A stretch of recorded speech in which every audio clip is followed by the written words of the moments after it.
justice and peace and equality. Game Changers Magazine, Game Changers Media Network, Voices of the Village podcast.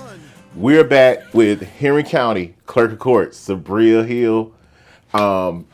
We were talking during the break. Yes. Okay, and we were talking about some of the things that you guys are doing here at the Henry County Clerk of Courts. And one of the things that you guys are implementing is a new jury system, or like starting July the 1st, a new jury system will be implemented, kind of like to make it. Tell us about that. What's going on? Because I know it's not public right now, but tell us what's going on with the jury and how you guys are going to operate jury functions. Yes. So we are very excited about our new jury management system. And so some of the things that we will be able to offer the jurors is going to be able to expedite our jury selection process. Okay. And doing that, what we mean is that we will be able to better manage the jury administration. Okay. When jurors come to us, we will be able to sign those jurors and by geofencing. Okay. So when they get into the proximity of the courthouse, it will automatically select jurors and communicate with jurors via text messaging, as opposed to having them come in and check in and house jurors in the small juror rooms, which we currently have. And the system will be able to communicate with them and instruct them basically where they need to go, as opposed to us providing verbal instructions. We thought that was very important because this is an old courthouse. Right? Yes, it is. It Yes, is. And there is talks of building a new judicial courthouse complex. Mm-hmm. But we know that is a few years down the line. And so we needed to come up with a process that would better serve our jurors in the time being and in the time to come once we have the new judicial complex. So the geofencing is very exciting. The ability to be able to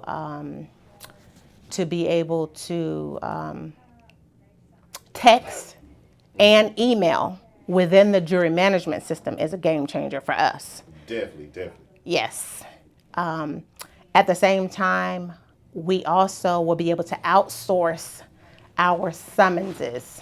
So Okay. right now, we print and mail all of our summonses. And so that is very time consuming for us because we only have 2 jury clerks. Okay. And every time we have a jury trial week, which can sometimes be twice a month, we have to mail out 400 to 550 jury summonses. Okay. And so you can automatically. That's a lot of paperwork. That's a lot of paper. Okay. That's a lot of mailing, stuffing envelopes. And we not only mail out the summonses, but we also have to mail out the reminder letters. Okay. And so we are outsourcing that via the jury management system. Okay. So we're very excited about that. We decided to go live after July 1st because that is when we receive our jury master list yearly. Okay. So okay. the list for 2025 comes out from the Superior Court Council after July 1st, and so we're going to start fresh with that new jury master list. Man, awesome. And that goes into my next question about you were very instrumental in improving the digitizing the records. Yes. From the court. So Yes. you had to go back all the way to, I think, documents filed in 1823. Yes. Because everything here was done by paper. Everything here was just kind of filed. How important was that in balancing, a better flow in how the clerk of court's office actually flows and deals with cases and the things that you guys have to deal with? So previously we had digital records that were available back to the early 2000s. Okay. And that was not, it just wasn't sufficient for the public. Right. So I saw a need to go back all the way to 1823 because what happened was prior to that, citizens would come to this courthouse Okay. and have to get physical copies, and we would have to go down into what we call, or what I called, the dungeon, which would be our basement. Right, right. And sift through boxes that were stacked on top of each other. That posed a very not so, it just wasn't, I'm lost for words here, but it just wasn't, it wasn't conducive for the employees. It placed risks for them. Okay. Having to reach up high, heavy boxes and go through boxes to get records, Right, right. et cetera, and make copies to give to people. Okay. So I had a vision that, we needed to digitize these records. One, because they needed to be accessible to the public. Okay. But then two, also, God forbid, if anything were to happen to this building and to these records, they would just be gone and lost forever. Correct. Right. So we outsourced to a digitization and scanning company. Okay. Who came in and digitized every single thing. Oh, wow. Yeah, digitized everything and imported them into our current case management system. Okay. And so now they are available to all public, and you don't need to come down to the courthouse to access anything because they are available. Well, it seems like you're creating a better system, because systems make, I guess, entities great. Yes, Entities great. With the digitization of the records, digitizing, working in the modern era with the jurors, because I could forget, I won't say those words because we already know, but when it comes down to it, if one is chosen to be a juror, they can easily forget, get a letter in the mail. That's a lot of work, but I think everybody is using their phones now. Yes. Their phones, or they're using some type of electronic device, so that when they're receiving communication. Absolutely. Right. Absolutely. I thought it was just, appropriate for us to catch up with the times, right? And Okay. so if we are all using digital devices in our own lives and workspaces, then we should be able to do the same thing in the courts. And so that was my vision for digitization, and that was my vision for jury management as well. Okay. And we were also talking about during the break that you advocate for fair compensation. Yes. For the Board of Equalization. Yes. And I've never heard of the Board of Equalization before I stepped into this office. So can you kind of give us a background on what is the responsibility of the Board of Equalization, and what does that cover? Absolutely. So the Board of Equalization is responsible for hearing tax assessors' assessments. Once they make an assessment on property, Okay. the property owners have the right to appeal those tax assessments. Okay. Okay, and so the Board of Equalization will hear evidence presented by the tax assessors, and then the evidence presented by the tax appellant. Okay. And then we are the administrators over the Board of Equalization. Okay. And so the board is made up of members who are trained and by law to hear those cases and make decisions on those cases to Okay. determine if the assessment made by the tax assessors is fair. Okay. And so, and taxes is one of the things that is a big, it's one of the big topics here in Henry County. So, and a lot of people place the problem of what's happening with taxes on certain individuals, certain people in positions. They'll say, hey, it's because of this, it's because of that. But you're telling me that Henry County actually has a Board of Equalization. Yes. That actually balances out and say these are fair taxes, or is that how the equalization plays out? So not fair taxes, but Okay. a fair assessment on your property. Okay. Right. So okay. so the tax assessors are tasked with Okay. giving an assessment of your taxes. So Right. what your property is worth. Okay. Gotcha. Okay. Right. And you guys kind of document that, and then on the The other. tax assessors will document that. Okay. And then if a property owner does not agree with it. So Okay. just say that the tax assessor say my house is valued at $350,000. Okay. And I don't agree with that. Okay. I can appeal that decision to the tax assessor's office. Okay. And then the Board of Equalization will hear that matter. Okay. So that's basically like you created a checks and balance on that. Yes. more- Actually, the legislators did. Okay. And so they actually formulated the Board of Equalization. Okay. And so it's not just Henry County, but it's across the whole state of Georgia. Okay. And so every county has a Board of Equalization, and the clerk of Superior Court is the appeal administrator that oversees the Board of Equalization. Okay.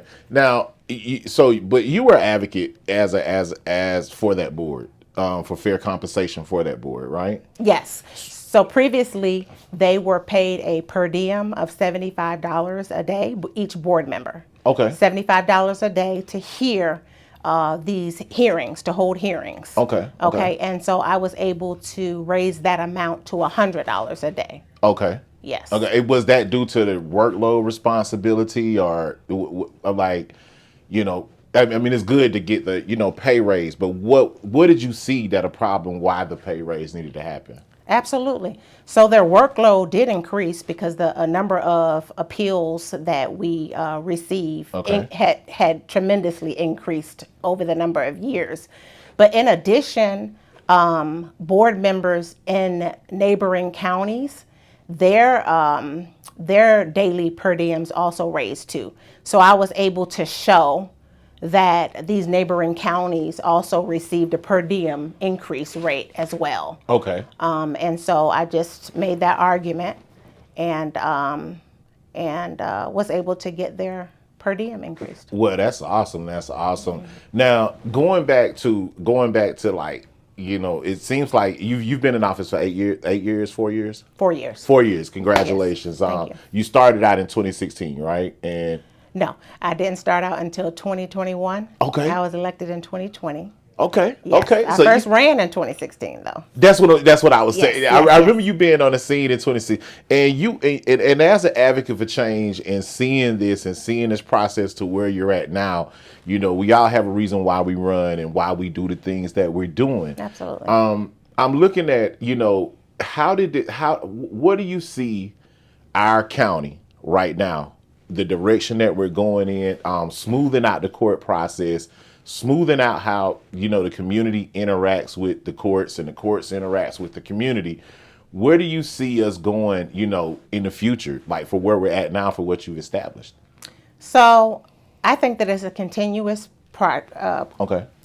continuous improvement. Okay. So I think that we're going to have to continue to work and continue to look for innovative ways that we can improve the processes. Okay. Because with the dynamics are going to change Okay. and continuously change. Okay. I think that the changes that we have made are a big step in the right direction and where we need to go and where we need to be. Okay. But I think that we're going to need to continuously look for new ways to grow as our needs grow. Correct. Because this county is growing. It's definitely growing. And the people that we serve are going to look for us to step up Right. and to provide services to them with the growth, that is demanded upon them. Absolutely. I totally agree. Now, if we had to say 5 ways we could improve the jury experience, because people get called for jury duty, Yeah. or just what are a couple of different ways we can we as a community, the clerk of court's office, can improve the jury duty experience. I know we digitized everything. I know we're moving forward with what we're doing July the 1st. How can you improve the experience? Because some people are like, oh, I got called for jury duty. It's only $50 a day. And I don't know how much it is or whatever, but I'm missing work. I'm doing this, but I got to come to jury duty. How can we improve the jury duty experience for, people who I are am called? so glad that you brought that up. You said $50 a day. Okay. So, and $50 a day is a maximum amount in the state of Georgia that a juror can be paid. The minimum amount is $5. Currently in Henry County, we pay $25. I am currently working on increasing that amount to $50. Okay. And I have pulled the comps also in neighboring counties, and some have already been raised to $50. And so I have already received a recommendation from the grand jury that jury compensation should be raised to $50. Right. And so in the near future, I will be going before the Board of Commissioners to because they have to make the final say, right? They have to vote on that. I can't just change that myself. Correct. But I will be going before the Board of Commissioners to request for that change.